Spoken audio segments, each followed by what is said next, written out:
E aí, já começou a destravar aí na produção das redações? Vamos continuar com algumas dicas de introdução?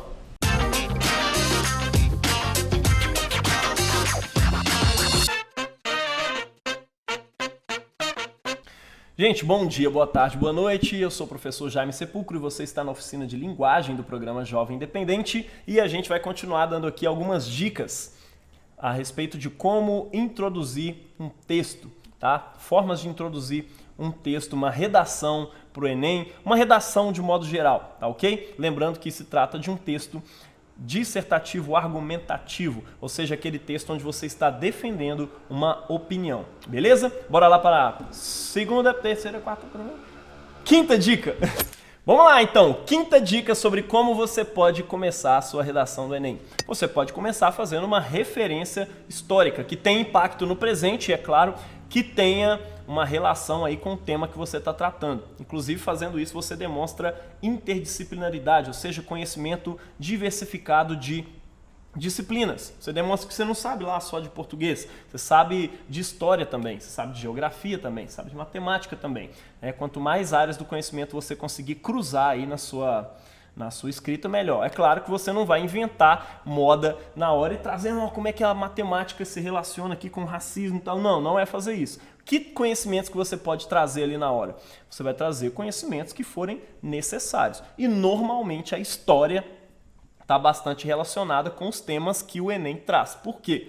Todo acontecimento tem uma história por trás, né? E às vezes é relevante você trazer a história desse tema ou dessa relação que você está tratando ali. Vai ser relevante para a sua redação, tá? Por exemplo, você está tratando ali da desigualdade racial. Não estou falando aqui de desigualdade social, estou falando de desigualdade racial no Brasil. Olha só que interessante. Desde a chamada Lei Áurea, assinada pela Princesa Isabel em 1888, que a população negra no Brasil, transportada para o país e aqui submetida aos diversos regimes de escravidão desde os primórdios do século XVI, vem sendo tratada agora, né, legalmente como detentora dos mesmos direitos civis que contemplam todos os cidadãos. Entretanto, basta olhar para a sua trajetória ao longo desses 120 anos para constatar que tais direitos, embora garantidos na letra da lei, nunca se efetivaram plenamente. Tá vendo? Fiz uma referência histórica, falei da Lei Áurea, que foi assinada pela Princesa Isabel, que libertou o negro da escravidão, né? Libertou, entre aspas, né? Você está livre da escravidão, agora vá construir, né, a sua casinha, vá produzir. Mas cadê os meios de produção? Não tem nenhum. Vai fazer sua casa. Mas como é que eu vou construir? Não tem nada, vai se virar, né? Enfim, depois que essa lei foi assinada, né, os negros passaram a ter ali os mesmos direitos civis, ou foi conquistando aí ao longo do tempo e tudo mais. Mas quando você olha para esses 120 anos aí, onde não existe mais escravidão no Brasil, e que você vê que essa trajetória não é bem parecida, não é bem igual, né? Ou seja, você tem dois sujeitos, um negro e um branco, que é tratado de modo realmente desigual no país. E isso é resultado da história. Ou seja, aqui trazer a história disso é relevante. Em alguns casos, não é relevante. Tem gente que gosta de contar a história do ser humano para depois trazer a história da raça, para depois trazer a história da religião, para depois trazer a história disso e daquilo. Gente, não dá para fazer isso no Enem. O Enem é uma redação rápida, você não tem tempo de tratar muitos assuntos. Às vezes a história não vai ser relevante, mas aqui nesse caso pode ser, tá? Então, dependendo aí da sua redação, do seu tema, você pode trazer uma alusão histórica sim, tá bom? Vamos lá, sexta dica, você pode iniciar a sua redação usando adjetivos, tá? Sabe aquelas frases nominais? Frase que não tem verbo, tá? Lembra disso ao lado das nossas aulas de português. Ou seja, aquela frase que não tem verbo, normalmente pautada sobre adjetivos, qualidades, né? E aí depois você explica o motivo do uso dessa frase aí sem adjetivo. Que frase que não tem adjetivo? Frases do tipo, uma tragédia, ou uma verdadeira chacina. Vou trazer um aqui do professor Noslen, que eu gosto muito. Inclusive, você pode procurar os vídeos dele aí no YouTube, vai te ajudar pra caramba na sua escrita, na redação do Enem, inclusive em matéria de português de modo geral, tá? Uma tragédia é uma conclusão. O tema é educação no Brasil. Uma tragédia. Essa é a conclusão da própria Secretaria de Avaliação de Informação Educacional no Ministério de Educação e da Cultura sobre o desenvolvimento dos alunos do terceiro ano do segundo grau submetidos ao SAEB, Sistema de Avaliação da Educação Básica. Tá vendo? Traz uma frasezinha sem verbo no início, ou seja, uma frase adjetiva, né? Ó, uma tragédia. E aí depois você explica o porquê que você está usando aquela frase ali. Ou você pode falar, talvez, sobre o feminicídio no Brasil, ou seja, o assassinato de mulheres, né? Uma verdadeira chacina. Tá vendo? Não tem verbo. Cadê o verbo? Uma, não é verbo, é numeral. Verdadeira, adjetivo. Chacina. Você está trazendo um substantivo aí também, né? Ou seja, não tem verbo. Uma verdadeira chacina, é só adjetivo, é uma frase adjetiva. É essa a conclusão que chegamos se analisarmos honestamente as estatísticas sobre a morte de mulheres por assassinato no Brasil. Né? A ideia é trazer uma frase de impacto, uma frase que choque as pessoas e faça elas terem vontade de ler o texto, ou pelo menos uma curiosidade para ler aquele texto que você está apresentando ali. Tá? E você também pode iniciar com 2 ou mais adjetivos relacionados ao tema para depois você falar a respeito. Por exemplo, tema, educação no Brasil. Trazendo aqui novamente o professor Noslen. Equivocada e pouco racional. Tá vendo? Equivocada, adjetivo. Pouco racional. Advérbio com adjetivo. Esta é a verdadeira adjetivação para a política educacional do governo.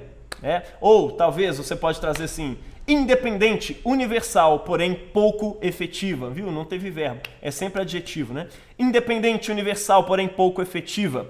Esse é o cenário que se pode observar no contexto educacional nos últimos anos. Tá vendo? Você pode fazer isso, é a forma de você usar adjetivos para iniciar a sua frase, tá bom? Vamos lá para a nossa 7ª dica? Vamos lá, 7ª dica de hoje. Iniciar com uma citação. Pode ser uma citação direta ou indireta. Vocês lembram aí o que é direto e indireto? Na citação direta você coloca aspas porque você está citando exatamente as palavras do autor, ou do livro, ou do filme, enfim. Você pode começar com uma citação direta ou uma citação indireta, né? Como diz fulano de tal coisa assim, enfim. Ou fulano de tal diz que essas coisas funcionam desse jeito, sabe? Você não está citando exatamente as mesmas palavras que essa pessoa usou, mas você está fazendo uma referência a ela. E aí você precisa trazer ela, obviamente, na sua citação, tá? Ó, vamos lá, citação, um exemplo aí de citação direta sobre gênero e sexualidade. Não se nasce mulher, torna-se mulher, afirma a célebre filósofa e escritora especialista sobre o tema Simone de Beauvoir. Entretanto, grande parte da população brasileira prefere edificar suas opiniões em preconceitos sem qualquer fundamentação lógica ou científica, fruto de uma história que privilegia o homem em cada um dos seus aspectos. Tá vendo? Você está demonstrando, inclusive, um conhecimento, né, uma interdisciplinaridade aí, está conhecimento na filosofia, né? E você está demonstrando um conhecimento intensivo aí sobre o tema, né? Pô, estou falando sobre gênero, conheço Simone de Beauvoir, vou falar sobre ela, né? Quando você faz uma citação, você já está, de alguma forma, demonstrando um conhecimento mais aprofundado sobre o tema. Mas vamos lá, outro sobre gênero e sexualidade. Agora fazendo uma citação indireta, tá? Sobre a mesma pessoa. Enquanto o senso comum insiste numa consagrada distribuição de papéis sexuais, pensadores, cientistas e filósofos debruçados sobre questões relacionadas aos temas do gênero e da sexualidade, como Simone de Beauvoir, são unânimes na afirmação de que tais papéis, assim como os próprios gêneros existentes, são construídos socialmente. Tá vendo? Eu não citei diretamente, não se nasce no homem, se torna homem, ou não se nasce mulher, se torna-se mulher, né? Não citei isso, mas fiz uma referência ao que isso significa dentro do pensamento de Simone de Beauvoir, ou seja, de que o gênero é uma construção social, é construído socialmente. Deu para entender? Vamos lá para a nossa 8ª e última dica sobre como você pode começar um texto dissertativo, argumentativo ou uma redação para o seu Enem, tá bom? você pode começar esse texto fazendo uma ilustração. Como assim ilustração? Você pode trazer um caso de conhecimento geral, talvez algo que saiu no jornal, ou algo que aconteceu, enfim, que é de conhecimento geral, tá? Não dá para você trazer qualquer coisa, qualquer assunto de família a respeito do tema. Mas você traz algo de conhecimento geral que exemplifica o tema, né? Ou um caso paradigmático aí relacionado ao tema, que de alguma forma reforce a argumentação que você vai desenvolver a seguir, tá? Por exemplo, legalização do aborto no Brasil. Aí você traz. Recentemente, uma ativista política conservadora defendeu um projeto de lei que concede à gestante o direito de preferência sobre o tipo de parto que será realizado ao dar à luz. Ativistas feministas protestaram contra o projeto com a argumentação de que as mulheres carentes de acesso à educação não teriam condições de decidir a respeito dessa questão. Entretanto, não se pode ignorar que as condições de decidir a respeito de uma questão muito mais complexa que essa, ou seja, o aborto, é um dos argumentos mais usados por ativistas em luta, por tais ativistas em sua luta contra a em sua luta pela legalização do aborto. Tal incoerência prova que os argumentos em favor dessa prática ainda são bastante frágeis e mais dependentes de interesses ideológicos do que de uma reflexão honesta a respeito do assunto. Note-se aqui que foram usados dois recursos, né? A divisão, né? Duas opiniões, duas abordagens do caso, né? E depois uma ilustração de um caso paradigmático. Um outro, né? No caso aí em defesa da legalização do aborto, pode ser assim. Recentemente, o jornal Estado de Minas publicou a notícia de uma jovem estuprada pelo padrasto e que, envergonhada diante do acontecido, não contou o caso para terceiros, vindo a revelar somente quando descobriu que estava grávida, solicitando então o aborto diante da justiça. O caso deslocou opiniões muito formadas a respeito da legalização do aborto no Brasil, já que envolvia a retirada de um feto com mais de 3 meses de gestação. Tá dando para entender aí?